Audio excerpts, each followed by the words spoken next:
So after all the goings on and turmoil with Star Wars, Disney managed to cancel the one Star Wars project fans might have actually cared about.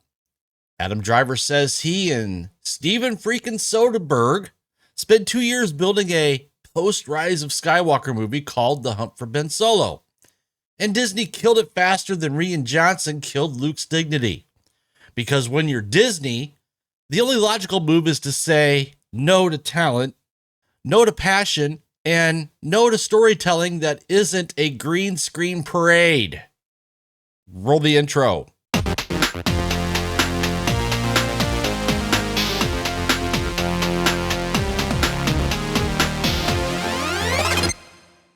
Welcome back, everyone, to the Critical Nerd channel, where I bring you an almost daily dose of sarcasm, this time a little Star Wars trauma therapy, and corporate incompetence analysis.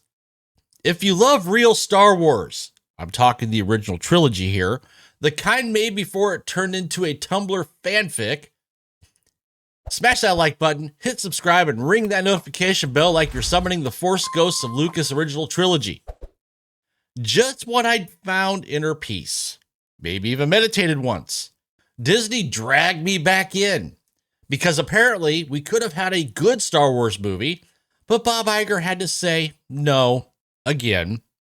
Let's talk about The Hunt for Ben Solo, the movie that Disney refused to make, even with Adam Driver, Steven Soderbergh, and an actual character-driven script that Lucasfilm liked.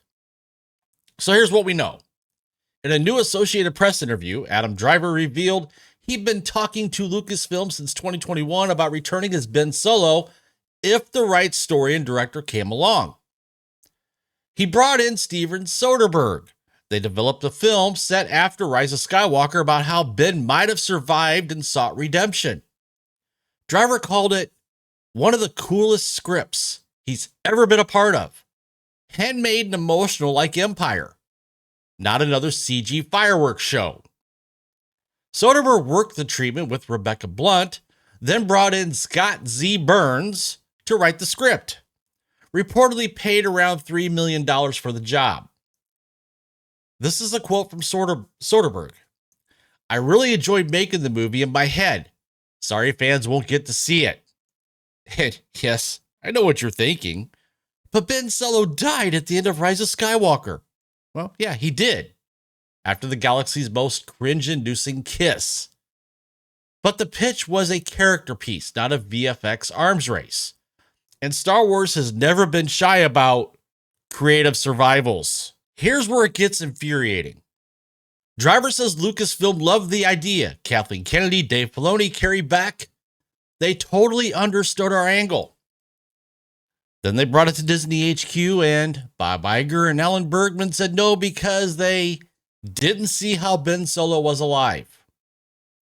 Really? They brought the Emperor back? Just saying. According to follow-up reporting, Soderbergh even noted, this was the first time Lucasfilm had delivered a finished script up the chain and Disney rejected it. An unprecedented moment. Also, that $3 million Burns paycheck? Another data point showing this wasn't a napkin pitch. This was a real movie with a real script. The bar for great idea at Lucasfilm is flexible. But even they wanted this. Disney didn't. So let me get this straight. The same company that resurrected Palpatine with the explanation somehow Palpatine returned, that brought back Darth Maul after a torsoectomy, that time skip through the world between worlds, now becomes a stickler for death having consequences? Make it make sense. Let's be honest. This wasn't just lore, this was money. The Rise of Skywalker has been reported at eye-watering costs and wobbly profitability post-2019. Disney had cold feet on theatrical Star Wars. A smaller character-driven film should have been exactly the pivot, but the corporate reflex is still big, safe, merchandisable. Meanwhile, the next film isn't until 2026, which is The Mandalorian and Grogu, 7 years between big screen releases. Healthy franchise, by the way? Totally fine. This isn't the first time Bob Iger has said no on Star Wars storytelling. George Lucas handed over sequel trilogy outlines with the sale. Iger later wrote that Lucasfilm felt betrayed when Disney took a different direction. Lucas said The Force Awakens had nothing new. That's straight from Iger's memoir and long covered by the trades.